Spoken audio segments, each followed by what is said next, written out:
Good evening. This is Ken of Tortoise Capital with the daily debriefing for March 6, 2018. We had basically a flat day that had a great big bite taken out of the middle of the Dow. That was the trailing sector today. NASDAQ slightly positive. New York positive. S&P 500 same. Russell was the clear winner today. Let's take a look at our market health check.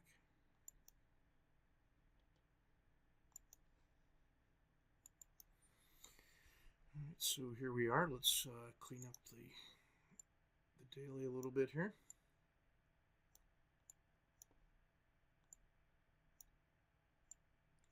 These are the 5, 10, and 15% sell-off markers today. Holding just above the 5%. March our indicators 1 day forward. The 10 is still basically flat. The 30 lagged by 1, improved a little bit. We got the crossover today in the MACD histogram to the upside. All right, so we'll be cautiously optimistic on that one. And still looking at 275, 281, 284 for the upside.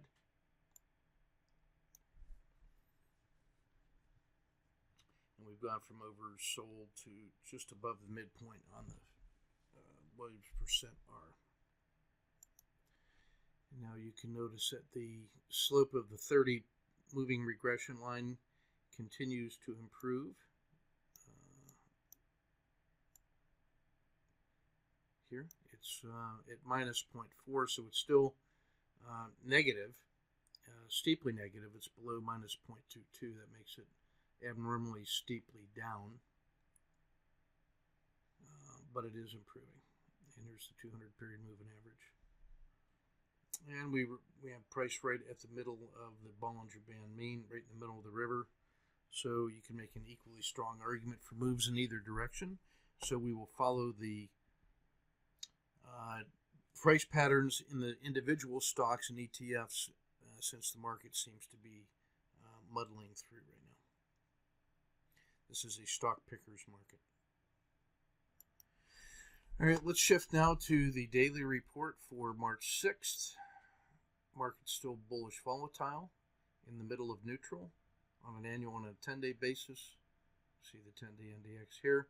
The risk C has rolled up, still getting positive, favoring the long side once more. The risk C is at 0.71. No signals in channeling overreaction.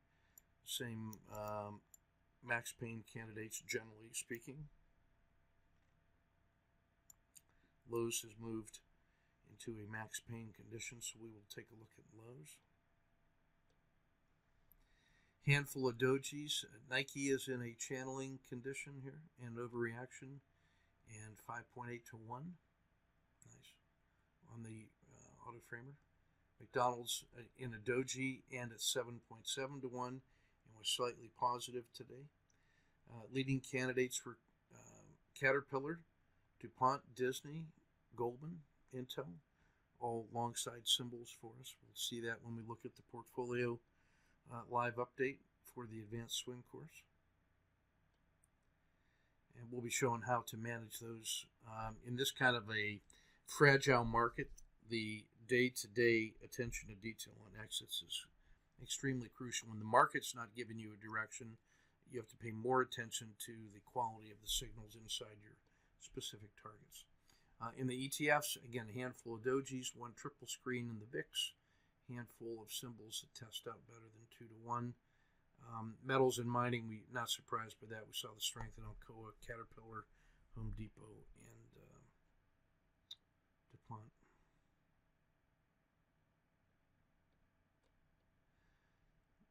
Pinch and stretch, Intel leading the way, 1.66 standard deviations above markets, Bollinger Band being.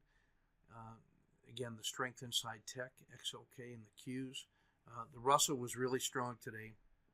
You can see on a relative basis between the SPY, the Russell, and the Dow that the Russell is really leading the way right now with respect to the U.S. market. So strength has shifted away from the Dow to the Russell, it looks like. These are all the negative stretches. So I look for those as possible deep value plays, or should the market roll over, looking for opportunities to short things that are already being crushed. The most compressed pinch boxes, even the most compressed one is not above 1, so there's no super pinches, but these are the ones that have the width of the river is beginning to shrink. So I like that Brazil and Latin America are inside there.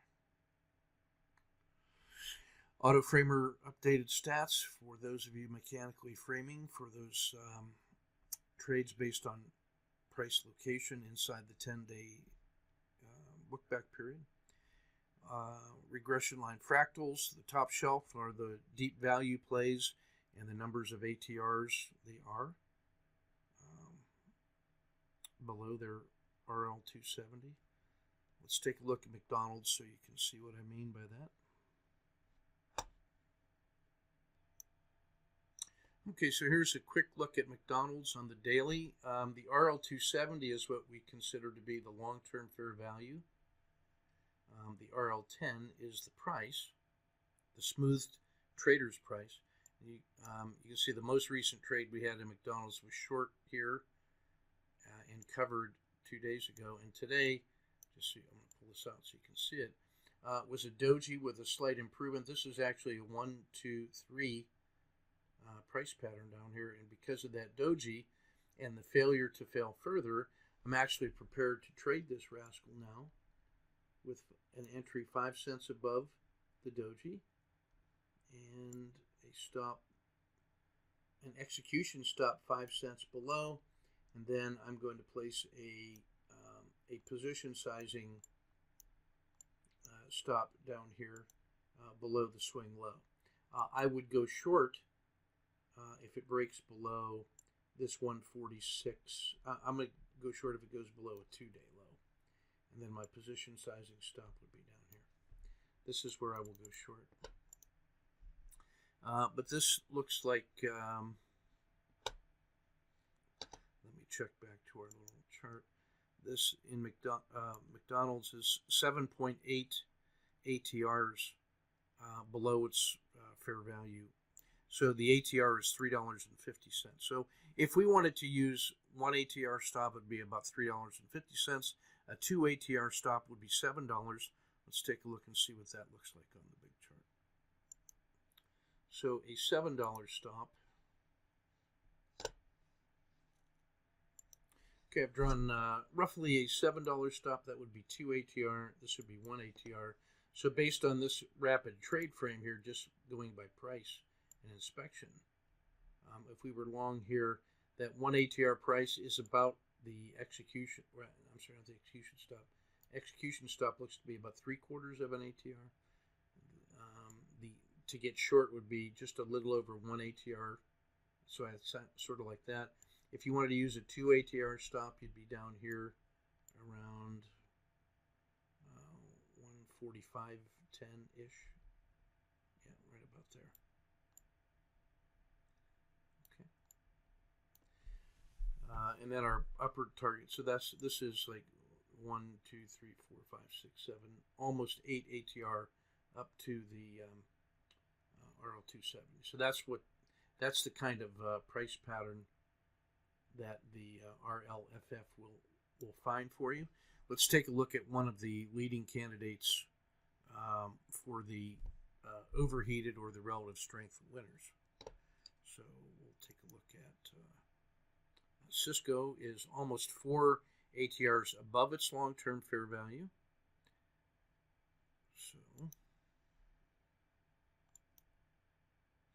So here's the case where Cisco, our most recent trade had been short and then covered, and we have no position on this right now.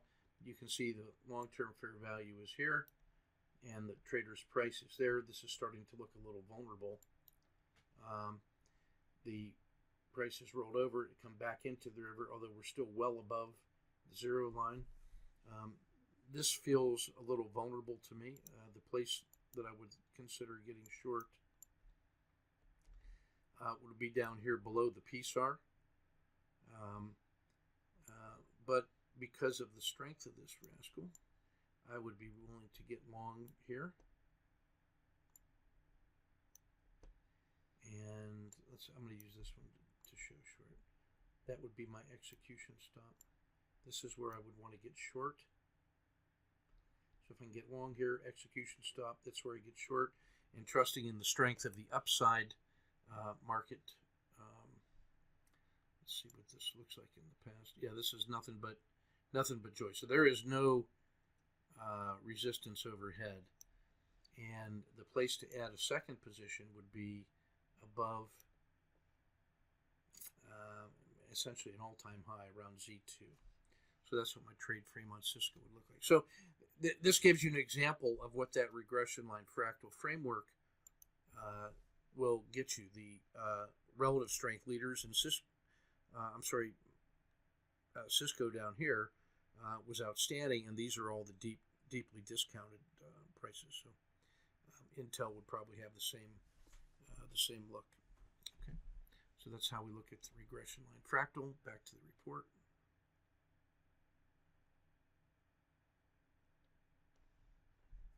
Oh, by the way, this would get McDonald's down here in the RLFF. That also is number 1 in the auto framer. So this would give you the prices for the mechanical entries, the initial risks, 10-day highs, and so forth. The amount of dollars you would have at risk if you were using just the range risk, and that's for execution. Okay. Daily squeezes. Let's take a look at one of these. Low is a 4-to-1 based on the range stat, which is the largest reasonable intraday move. That's the average range plus 1 standard deviation. And then if we were dividing that by the range risk, what that means is low has a large average range and had a relatively small price doji. So that means it's ideally suited for a large pop if it breaks out of yesterday's position. So let's take a quick look at lows. So I had to add lows because it's not on my standard stack, but this is right in my wheelhouse. That little harsh sell-off, a 1, and then a 2, and fair value is here. And because of that tiny little doji and it closed well, I'm prepared to take that trade tomorrow. That'd be my execution stop. This would be my position sizing stop. This is where I would add a position. I think if it gets above this, it will then try to rapidly close that gap, and that would be my second price target. All right, so that's going to be my trade frame for tomorrow. I will go short if it gets below 85 because we are below the zero line, and then down we go. All right, so that's what that one-day pop would look like. I would like to make it get some gains and then use that to fund the swing trade with the intraday move. But you can tell by the size of these previous ranges that yesterday or today's price range was so small. That's the anomaly.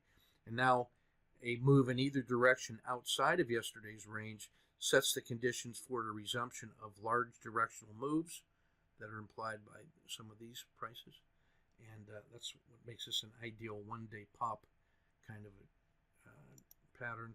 And that's what these little daily squeezes will get you. It's interesting to note that SPY is in that condition. So let's see what that looks like for the broad market. So the market, what that's telling you, is poised to really move well.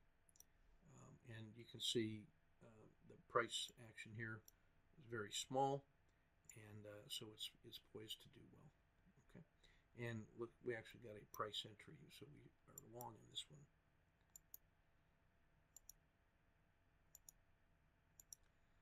And when it came up through our price here, this is where we'll add a second position up here. And let's clean up some of this. And we will use, I like 267 as an execution risk, and 264.84 as a violation of this. PSAR would be the short signal for me. But again, this is a market that is poised right on that zero line, ready to go sharply in either direction. So I like that we're in this already. If you were not in it yet, I would get long here at 273.56, and then I would lock in 276.